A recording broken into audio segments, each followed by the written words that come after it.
Bonsoir frères et sœurs, c'est votre même serviteur, le frère Constant. Le plaisir est pour moi de partager la parole de Dieu. Cette plateforme a été établie pour s'édifier, pour s'exhorter entre nous les frères de la foi et tous ceux qui n'ont pas encore accepté le Seigneur Jésus-Christ. Cette plateforme est pour vous. Alléluia. Aujourd'hui, je vais parler d'un sujet très important. Je vais parler de comment est-ce qu'entendre la voix de Dieu. Effectivement, quand on accepte le Seigneur Jésus-Christ et qu'on est né de nouveau et qu'on a accepté le Seigneur Jésus, il y a la voix du Seigneur qui se fait entendre régulièrement. Alléluia. Nous rentrons dans une relation. Nous rentrons dans une intimité. Alléluia. Avec un Père et un Fils. Et cette voix-là est toujours entendue lorsque la communion est établie.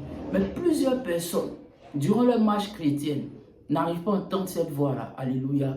Alors comme ça, j'ai trouvé 4 astuces, 4 points clés dans la parole de Dieu qui vont vous aider à comment entendre la voix de Dieu.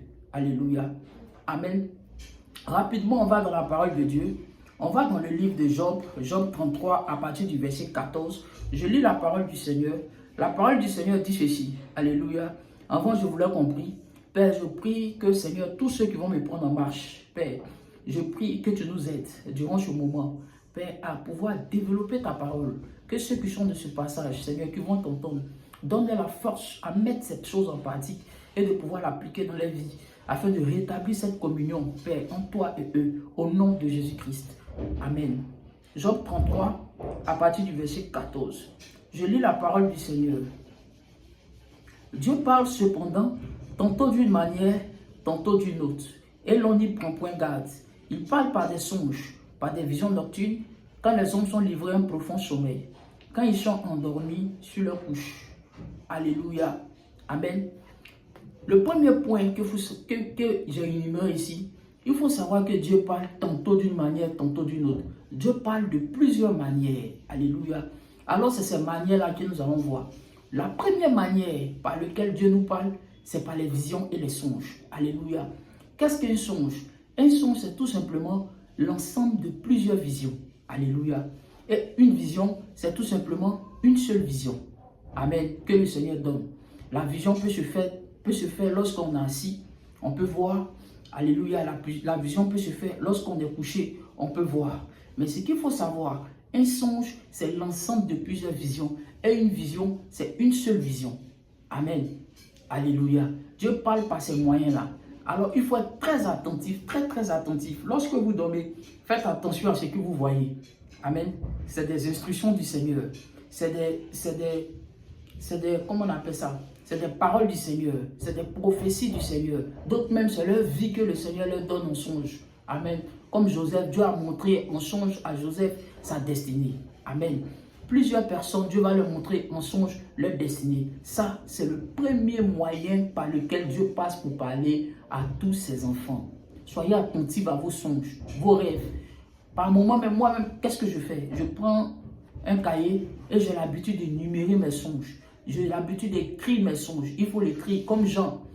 Lorsque Jean a eu la vision sur l'île de Patmos concernant les choses qui allaient arriver, l'ange lui a dit écris, écris, écris, écris. Donc c'est très important d'écrire les songes.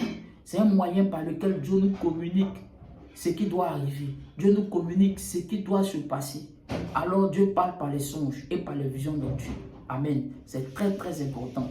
Le deuxième élément que j'ai énuméré, Dieu parle par des signes. Alléluia. Ce qu'il faut savoir, notre Dieu aussi nous parle par des signes. Des signes. Dieu parle par des signes. Nous voyons dans la parole de Dieu à plusieurs reprises, Dieu a parlé par des signes. Dieu parle par des signes. Amen. Je lis la parole de Dieu, Acte 21, à partir du verset 10 à 11. Comme nous étions là depuis plusieurs jours, un prophète nommé Agabus descendit de Judée et vint nous trouver. Il prit la ceinture de Paul, se lia les pieds et les mains et dit: voici ce que déclare le Saint-Esprit. L'homme à qui appartient cette ceinture, les Juifs le lieront de la même manière à Jérusalem et le livreront entre les mains des païens. Alléluia. Agabus était en train de montrer par le signe que lorsque Paul allait aller à Jérusalem, Paul allait être lié, Paul allait être ligoté. C'était un signe que Dieu était en train de prendre à Agabus pour montrer à Paul. Parce que ses mains étaient liées et ses pieds étaient liés. Alléluia. Amen. Il dit, il prit la ceinture de Paul, se lia les pieds et les mains, et dit, voici ce que déclare le Saint-Esprit. Il prit la ceinture de Paul, se lia les pieds et les mains, et puis il a dit, voici ce qui déclare le Saint-Esprit. Ça, c'est un signe. Amen. Quand on va encore dans la parole de Dieu, dans le livre de Rois, on voit que lorsque Dieu voulait destituer Salomon de ses fonctions, lorsque Salomon allait vers les femmes que le Seigneur l'avait défendues, amen, Dieu a passé par Achija et puis il a déchiré le manteau de son vêtement, le manteau que Achija portait, le manteau que Jéroboam portait, et il a divisé ça en 10 parties. Il a remis ça à Jéroboam. C'était un signe, amen, que Salomon allait être démis de ses fonctions et que Jéroboam allait prendre le pouvoir. C'était un signe. Faites très attention. Par moments, Dieu peut passer par des signes. Des enfants sont en train de se battre. Ça veut dire que peut-être là où tu vas, dans le rendez-vous où tu vas, ça sera bizarre. L'action que tu t'en vas poser, ça sera bizarre. Faites très attention. Amen. Dieu peut passer même par des accidents devant toi. Ça peut te dire que où tu t'en vas faire des affaires, fais très attention. Il y a quelque chose qui est louche là-dedans. Il y a quelque chose qui ne va pas bien se passer. Ça, c'est un signe du Seigneur. Alléluia. Ça, c'est un signe du Seigneur. Dieu parle par les signes. Quand on parcourt la parole de Dieu, on voit que Dieu a beaucoup parlé par les signes. Dieu a beaucoup parlé par les signes. Même avant que notre Seigneur Jésus-Christ va naître, va venir au monde, on dit, un signe sera donné avant la venue du Messie. Un signe sera donné dans le livre d'Ésaïe. Un signe. Dieu parle par les signes. Alléluia. Ça, il faut savoir que Dieu parle par les signes. Le troisième élément énuméré dans la parole de Dieu, Dieu parle aussi par les voix. Rapidement, on va dans le livre de la Genèse. Genèse 3, tout ça, c'est les moyens par lesquels Dieu parle, qu'il faut être attentif. Genèse 3, à partir du verset 8. La Bible dit ceci. Alors, il entendit la voix de l'Éternel Dieu qui parcourait le jardin vers le soir. Et l'homme et sa femme se cachaient, loin de la face de l'Éternel Dieu, au milieu des arbres du jardin. Alors il entendit la voix de l'Éternel. Il entendit la voix de l'Éternel vers le soir.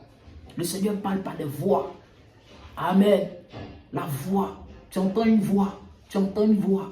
Ça, c'est le Seigneur qui te parle. Ne dis pas, on dirait qu'il y a quelque chose qui me dit. Il y a quelque chose qui me dit. Non, ce n'est pas quelque chose qui te dit. C'est le Seigneur Jésus-Christ qui te dit.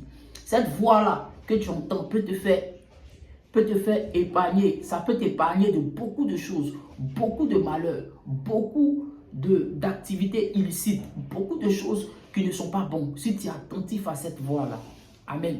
Si tu es attentif à cette voix-là, c'est très important. Sois attentif à la voix du Seigneur.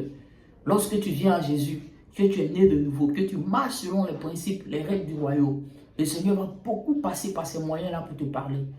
Alléluia, ça va t'aider. Donc, il faut faire très attention à ces voix-là.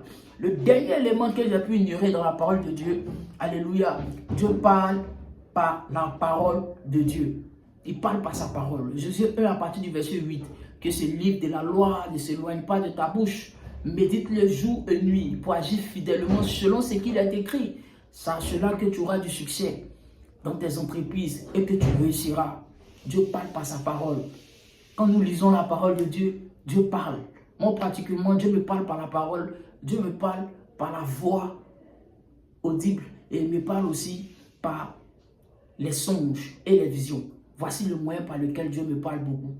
Amen. Ajoutons aussi à des signes quelquefois. Frère, c'est une réalité. Notre Dieu est un Dieu qui parle. Notre Dieu est un Dieu qui a une bouche, qui a une oreille, qui a des bras et qui a des pieds. Il dit, faisons l'homme à notre image et à notre ressemblance. Nous sommes l'image du Dieu vivant. Si nous sommes son image, c'est que nous sommes le reflet de sa personne. Tel il est, tel aussi nous sommes. Dieu a des oreilles, Dieu a des yeux, Dieu a des bouches, Dieu a des pieds. Alléluia. Dieu respire. Alléluia. C'est une communion entre nous et notre Seigneur. Notre Dieu nous entend quand nous prions. Alors il y a cette communion-là qui est établie lorsque nous nous donnons à lui. Et c'est ça qu'il faut chercher à maintenir. C'est ça qu'il faut chercher à établir. Alléluia. Amen. Amen. Nous avons énuméré 4 éléments. Premier élément, par les visions. Deuxième élément, par les voix. Troisième élément, par les signes. Quatrième élément, par la parole de Dieu. Alléluia. Voici les 4 moyens que Dieu prend pour parler à ses enfants. Si cette vidéo t'a fait du bien, abonne-toi pour plus de vidéos. Car ici, on parle des choses du royaume du Seigneur. Amen, amen, amen. Que Dieu vous bénisse. Amen.